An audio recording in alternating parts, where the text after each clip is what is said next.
Tuesday night, there was a flurry of activity out in the new shop. Tommy's been working on the exhaust system on the Falcon, trying to repair an exhaust leak on the passenger side manifold gasket, and it's not one of his favorite maintenance jobs. Meanwhile, Billy and Tanner are trying to get the Camaro and Nova ready to go to war in the woods this weekend. It'll be the first time Tanner's gone down the track at Brown County, and the first time Billy's ever taken his Camaro there as well. Well, now what? War in the woods. So we've got a test session tomorrow, is that what I'm hearing? Yeah, we got a test session at Trails. It's gonna be just basically no glue, but they're gonna drag it and groove it off. Right. We're gonna try to see if we can get these cars to 60 foot. I know that one will. We need to definitely make sure this one will. Otherwise, we are going to get meat. While the kids are working to get their cars ready to test tomorrow, I figured it would also be a great opportunity for me to take the Malibu down and make some shakedown passes with the new engine out of the Monte. Well, since it sounds like there's a private test session tomorrow, I think I'm going to go ahead and jump in on that with the Malibu. I think I can take it down there and run it on motor and maybe turn on the nitrous. You know, I need to go through the kit and make sure everything still works. I haven't tried to spray anything to it yet, and I haven't verified that it's pulling timing and all of that.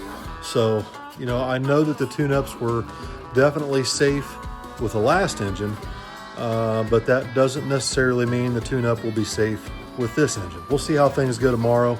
I definitely need to go through and put some fresh fuel in the standalone, you know, put a timing light on it, verify that it's pulling timing on each stage, and I don't think I should have any problems other than I did soften up the shocks so that the car rides and drives a lot nicer.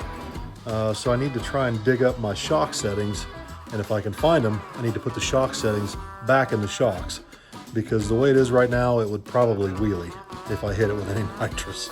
The shocks are all set pretty loose. The Malibu has Viking Crusader dual adjustable shocks all the way around. Each shock has a tuning knob to change the compression and rebound stiffness that allows me to tune the suspension into the track conditions at hand. Stiffening the rebound settings on the front helps to control wheelies and also helps control suspension separation in the rear. The next thing on my list was to make sure that the fuel cell was topped off on the standalone with 117 octane fuel factory race gas. I also wanted to double check my fuel pressure on the standalone kit using my flow gauge from Nitrous Express. The kit returns fuel back to the standalone through a 73 nitrous jet, which is kind of an industry standard for setting up any carbureted nitrous system. All right, so what we're going to do now is start the car up, let it warm up a little bit, put timing light on it, verify the ignition timing, and then I'm going to turn the nitrous kit on and manually actuate the wide open throttle switch and check the ignition timing to make sure that when I engage the wide open throttle switch, that it actually pulls timing for stage 1, and then we'll turn stage 1 off, turn stage 2 on, check it that way, and then both stages on, and check it a third time to make sure that there's no question it's pulling timing on both stages. I fired up the engine and checked initial timing, which was set at 39 degrees. Then, with the nitrous kit turned on and the bottle valve closed and the fuel pump relay removed, I manually activated the wide open throttle switch to make sure that my nitrous controller is sending a signal to the ignition box to pull timing when each individual stage of nitrous is turned on. Stage 1 is jetted for 150 horsepower, and I pull 4 degrees of timing for it. The second stage is jetted for 200, and I pull an additional 6 degrees when they're both turned on.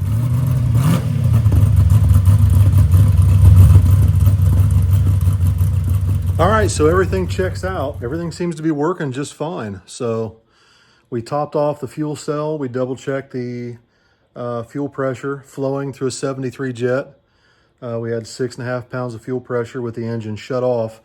I mentioned that because with the engine running, the voltage will be higher with the alternator charging, and therefore the fuel pressure will be at least 6.5, possibly higher. But if I remember right, that's where I used to run it. I run that Fuel Factory 117 race gas in the standalone, so we should be in pretty good shape, honestly. It's got fresh plugs, it's got dash 10s in it. The ignition timing is set at 38 to 39 degrees initial. If I remember right, that's where this engine liked it on the dyno. So, yeah, we'll see how tomorrow goes. Tomorrow I need to run up to Bob's and grab his Nova. So we're going to attempt to get Kenny out of bed in the morning, and we'll see how that goes. But if Kenny is incapacitated, then Buckwheat's going to go with me. Stay tuned. All right, so it's Thursday morning, and Kenny Powers got up this morning. He went to Jegs and he filled nitrous bottles. That's good. Obviously, we've got a track rental today. Kenny plans on taking the Cutlass, and that's all great, except for I told Kenny we need to go get Bob's Nova this morning, and it's now not morning. It's now after 12 o'clock. And Kenny did make it back from Jegs before noon, but then he turned around and left, and I haven't seen him since. I'm guessing it might have something to do with cigarettes and Mountain Dew. I don't know. June Pup and I sat on the porch waiting Kenny's arrival, which occurred about 10 minutes later when he flew in the driveway in a cloud of dust before coming to an abrupt stop in the yard. I could tell Kenny was rushing to get back here, and he probably knew I was in a hurry to get going. So what's the update, Kenny Powers? Early morning trip to Jegs. Got 2 bottles filled. One for testing today and one for War in the Woods. Okay. Got me a new fire jacket. Did you really? Yep. Well, that's good. So you came back, but then you had to leave. Yeah. I got carded for cigarettes at a Speedway and didn't realize I didn't get my ID back until I got back here. So I had to back get it. Once Kenny had secured his daily supply of Mountain Dew and cigarettes, I called Uncle Bob to let him know that we were running late, but we were on our way. Bob suggested that we should just meet up at Rooster's on 21st Street for lunch. So I had Kenny just drop me off there since he had already had lunch while he was out running to Jegs. Bob and I quickly scarfed down some chicken, and then we headed north up to his shop so I could get his car. With everything he's had going on, he hasn't had time to clean the car or wash it since he took it home a few months ago. With all the excavating and construction he's had going on up at the farm, the Nova has had to sit outside a little bit, which has left it covered in a considerable amount of dust and dirt. Since Bob plans on using the car in the wedding reception, I want to get it all cleaned up for him, in addition to putting his new Krager wheels on it. I've also got a brand new Aeromoto fuel tank and fuel system to install if we've got time. But since I'm already running late to my test session today, I definitely won't have time to work on Bob's Nova until at least this weekend. My main focus when I got home was just making sure that the Malibu was ready to test. Before I pulled out of the driveway, I went to the back shop to check on Tommy and found out he wasn't going to be able to make it tonight, but brother Bucko volunteered to go in his stead. I told Buckwheat I could use some help filming, so I told him I would help him film for his channel if he would help film for mine. After some contractual negotiations were completed, we left the shop together, headed down to the track to hopefully have some fun without scattering 100-year-old connecting rods all over the track surface. Billy and Kenny were already set up in the staging lanes down there by the time Buckwheat and I pulled in. I figured we'd have his part of this video knocked out in about 10 minutes, but as usual, I was wrong. Today's the big day, Buckwheat. The big day. You've got your chicken coop here at Dorana Raceway, formerly known as National Trail Raceway. So I'm not sure how long the clocks can stay on. I don't know if they'll stay on long enough for you to get down there. Oh, it's quick enough for that. You think so? Yeah. I'll bet you it don't run 23 seconds. It runs slow. But we're gonna fix that problem. Well, you ready to go make a lick? I gotta unload all the tools out. I didn't realize that Buckwheat's been running service calls in his chicken coop, and the trunk is full of tools, oil, and of course a tow strap, just in case he gets an opportunity to tow someone home with his 94-year-old Model A. Of course, he would never admit that it might be back there in case he needs towed home. In fact, according to Buckwheat, none of the stuff that he's got packed into this Model A is there for his own benefit. It's in there just in case one of us happens to break down with one of our modern cars. I figured in 10 minutes we'd have this part knocked out, but it took him at least 20 minutes to unload all this stuff out of the Model A. That's that.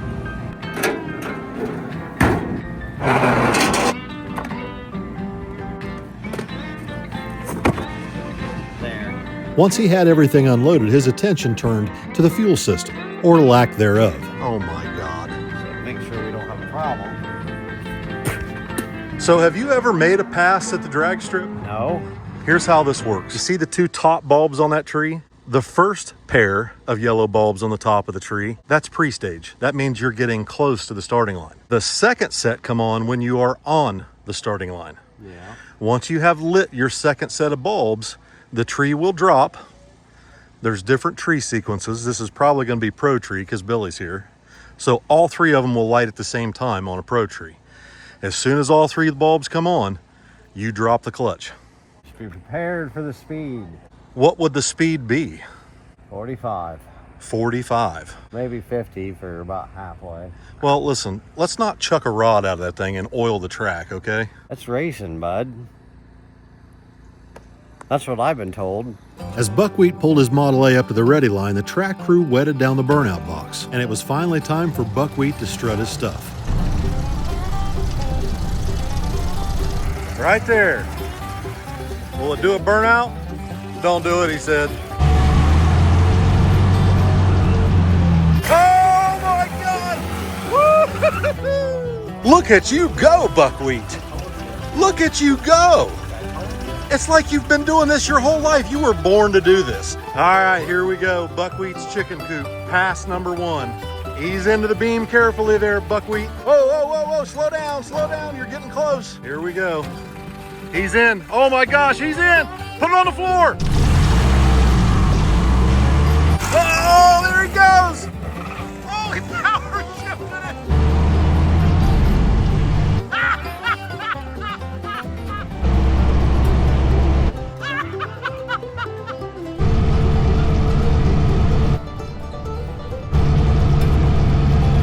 Oh my goodness, will it chuck a rod? I don't think it quite made it to the quarter mile. I wasn't sure if the numbers on the scoreboard were his ET or his reaction time, so I ran up to the tower to get his time ticket. There it is, in all its glory. 2294 at 47 miles an hour. Now here's the problem. The tools that he brought to work on it are down here, and he's at the other end of the track. I might have to fly my drone down there to see if he's in distress.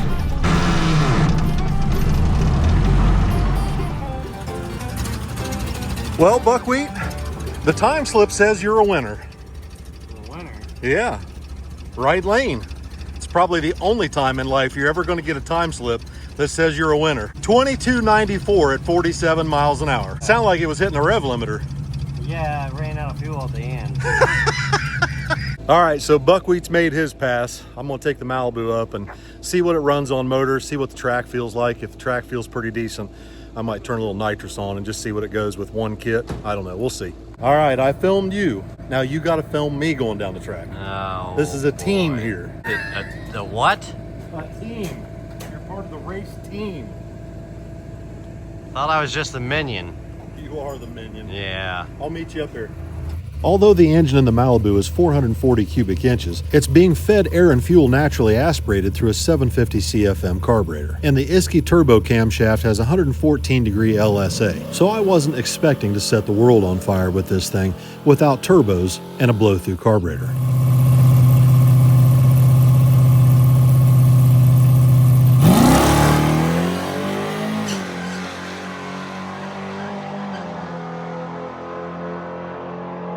So that was sketchy. Yeah, I heard a little bit of you were slipping a little bit. Yeah, like it was bouncing and just, I've never felt that car bounce like that and spin. Like it spun almost to third gear. It only went 1097, but it was also spinning all the way down the track. So I don't know if maybe those tires need replaced. I've never had that car spin that bad all the way down the track like that. That was sketchy. I quickly lowered the tire pressure down to about 14 PSI and went up to make another pass, which improved the 60 foot and 330. But it was evident to me that the rebound on the rear shocks was nowhere near stiff enough to control the rear suspension separation. With the rear shocks at full extension by the time it hits second gear, there's no way to keep the rear tires planted over elevation changes and bumps in the track. Speedy couch. That was better. Yeah, well, it stayed in the groove. It keeps wanting to drive left, but I think you caught it this time. Yeah. Did you get my time slip? I didn't, Oh, okay. but I know it went 1093. Really? Yeah. Yeah, it just, I can feel it in second gear. It's just kind of doing this number and kind of skating around. A little shimmy. It is a little bouncy. Okay, so I'm gonna be completely honest. I had the shocks set where they needed to be, but it rode like crap. And Mom and I drove it up here to that car show up in northeastern Ohio. So I zeroed all my shocks out and I wrote down my shock settings on the only thing I could find to write my shock settings on, which was a box. And you lost the box. Somebody threw the box away. So I just took a guess at it. It probably needs loosened up because it's probably bouncing the tire. I don't know, but it's just I can feel it all the way down. Well, with it spinning a little bit, it's probably like just hooking and unloading and kind of bouncing the tire a little bit. So I don't know, but it pops a little Coke can every time. Bucko, Hot Rod Drag Week is going on right now. You're late. You look like you're doing a drag and drive out here. Look at him. He's got all of his tools in the back. You wouldn't believe how much he had cram-packed in that coupe. It's ventilation. How's the aerodynamics on this unit? Terrible. Terrible. It's got a phone booth for a windshield. But at 47 miles an hour, I don't think it really matters. I don't think so. It might. It might. It's going to be a little noisy with a 327. Do you... You just look a little late for your drag and drive.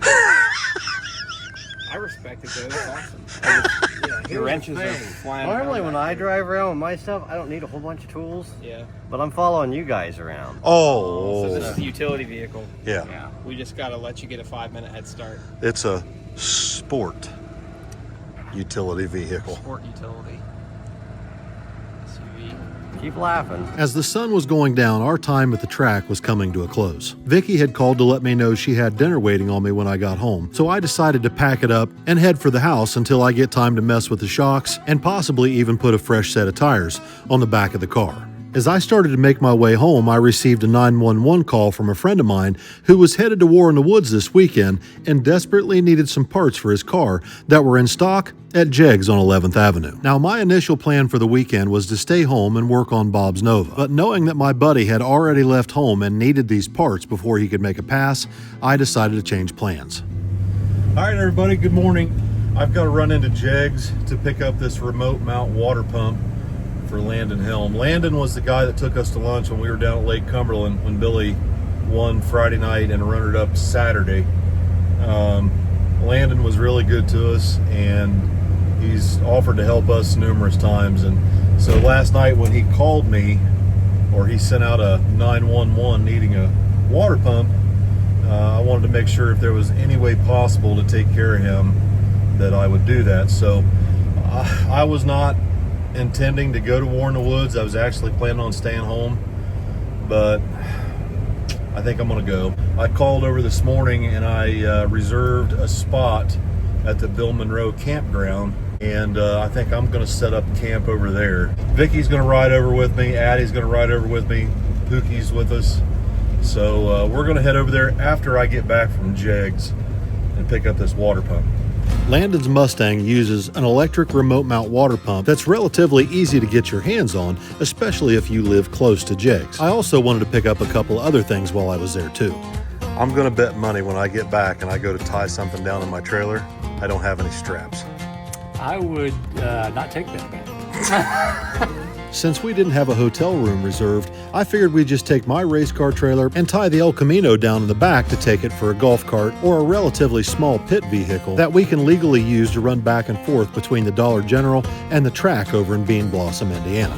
It's a little over a 4-hour drive from our house to Brown County Dragway. I was really hoping to make it to the campground before dark, but we got a little bit of a late start after a last-minute parts trip to Jegs. It was almost sunset as we made our way into south central Indiana, and Vicky wanted to stop and eat dinner before we got to the track. So while we were finishing the last hour or so of our trip, Vicky managed to find a restaurant along the route that had plenty of room for the truck and trailer to pull into the parking lot. I guess you could say it was a slight miscalculation on my part because I'm not used to the sun setting this early. As winter closes in on us, the days are getting shorter and shorter, and any chances to go racing or testing end up getting farther and farther from home. That's just part of life when you live up north, but it definitely gets more and more complicated as our family grows. But honestly, Wyatt does pretty good traveling so long as you can keep him occupied.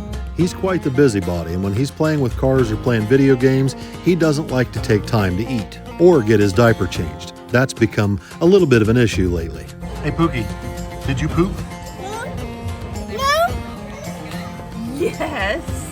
You did poop. No. Yes, you did. There's turds. You stink.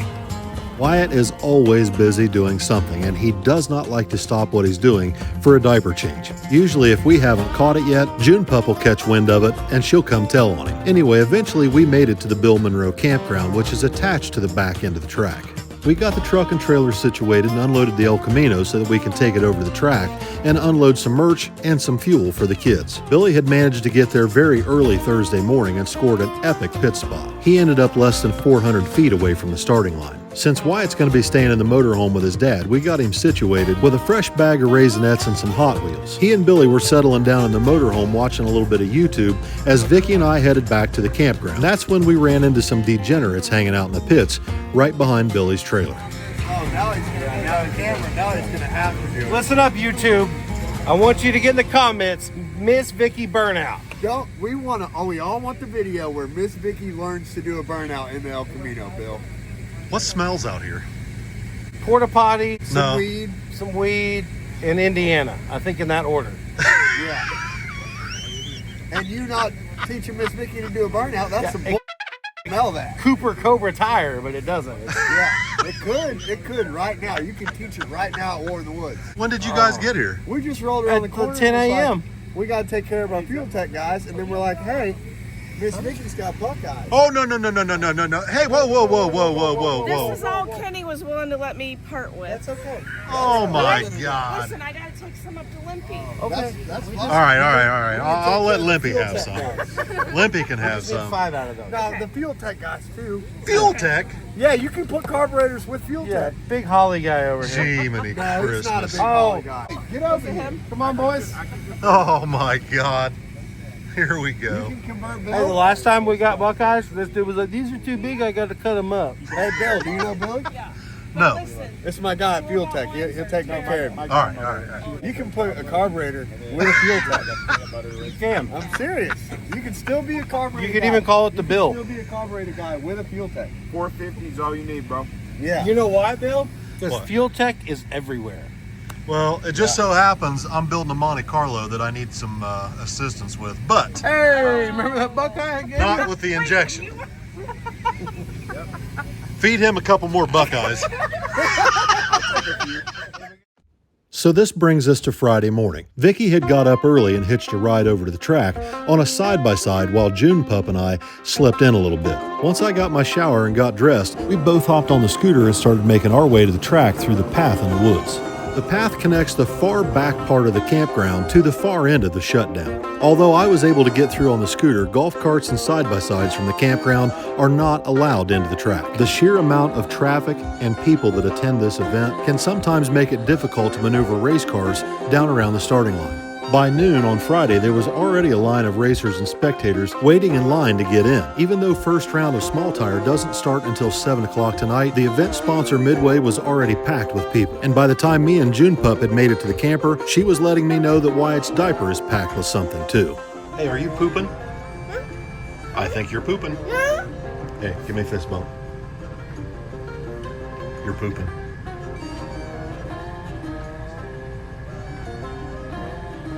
All right, so we're hanging out here in the trailer for a few minutes. Mr. Pookie is pooking. Billy's unloading the cars and they're getting ready. I'm just hanging out here in the motorhome with Wyatt while Vicky gets the merch tent ready up on the hill. I'll go visit her in a minute, but right now we're just kind of hanging out. And here comes somebody. Uh-oh. You get the cars unloaded? Yeah, got it turned around. Good. Did he poop? He pooped. Ah, he lied to me again. You lied to your papaw. Pookie, did you poop? Yes, you did. Once we got Wyatt's rear end grease changed, I sat down on the couch to watch Hot Rod Drag Week with him, and he was doing his own drag and drive on my leg. Spectators continued to roll in the gate all afternoon while Billy was getting the cars ready for first round. Meanwhile, Vicky and all of her merch crew stayed plenty busy at the merch tent up on top of the hill as the excitement for first round continued to grow. Although I usually help the kids in the burnout box and back them up, I decided to stay in the camper with Wyatt and use the drone to help film as much action from the air as I could. Without Tommy and Allison being there, we're a little bit short on help for filming anyway, but I did the best I could to fill in. Shortly after first round started at 7 p.m., I could tell that this was likely going to be one of the fastest fields of small tire cars to ever compete at War in the Woods. From what I could see, some of these cars were going faster in first round than they would have been going in third or fourth round the last time I was here. So there weren't going to be any easy rounds, especially for a guy like Tanner. There are no test sessions throughout the season for War in the Woods, so the learning curve is extremely steep. Tanner got paired up with the Jolene Maverick out of Kansas City first round. He was able to get to the finish line first, but had a little difficulty in the shutdown getting stopped. Billy squared off against another first-gen Camaro first round, and he got the win as well. You can catch all the action from the weekend on Street Racing Channel, as the video is already up. My favorite part of racing at War in the Woods is the return road. Fans waiting on the kids to come by and cheering and clapping is the best thing I've ever experienced at any event. And this is the first time I've ever had the opportunity to capture it with the drone in real time. Anyway, like I said, make sure you go to Street Racing Channel on YouTube and check out the whole video. It turned out really, really good.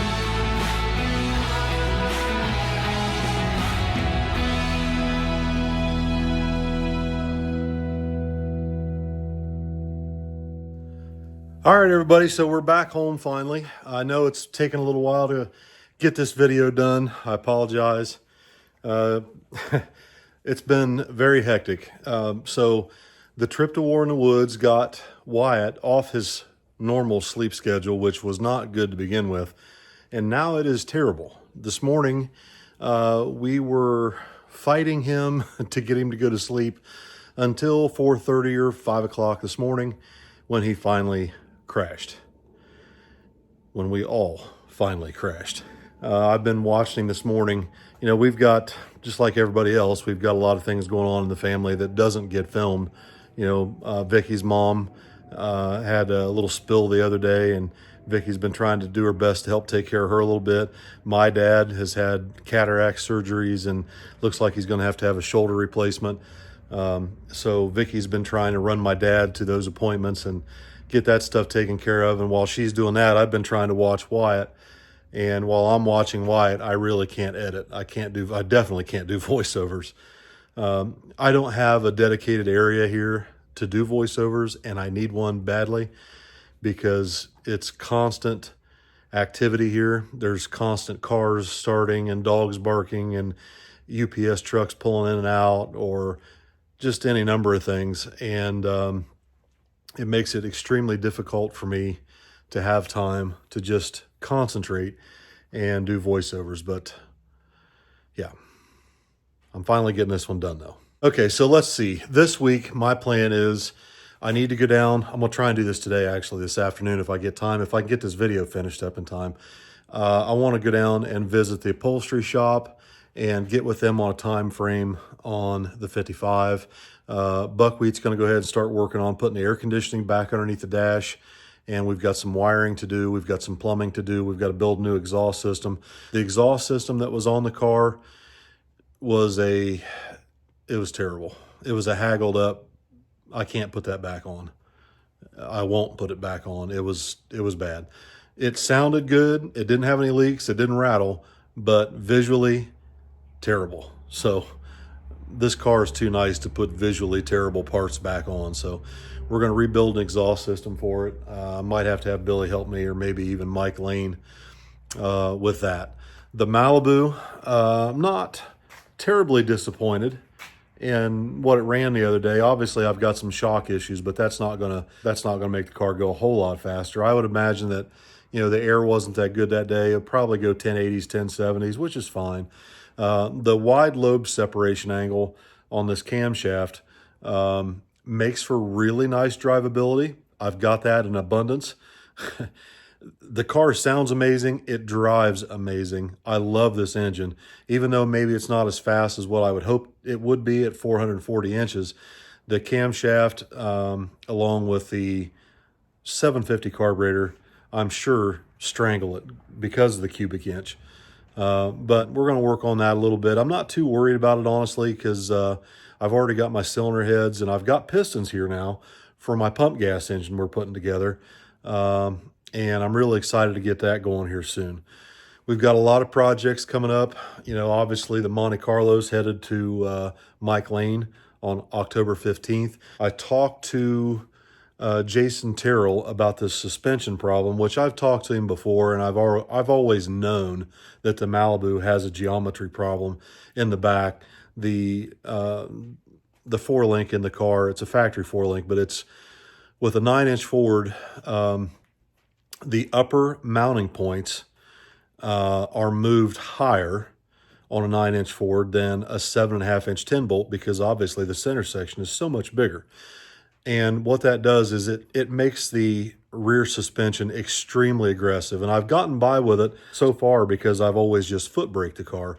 But when you start trans braking and putting power to something like my Malibu with the geometry the way it is, it's almost impossible to get the shocks valve correctly to control the extension. And by the time you do, it's not very good on no prep. So, if it was on radial track prep, it wouldn't be too bad, but typically I'm not on radial track prep. So the Malibu I'm not too concerned about, although we may end up correcting that problem at some point. I am definitely concerned about the Monte Carlo. And so Jason at 10 Soldier has got a cure for this.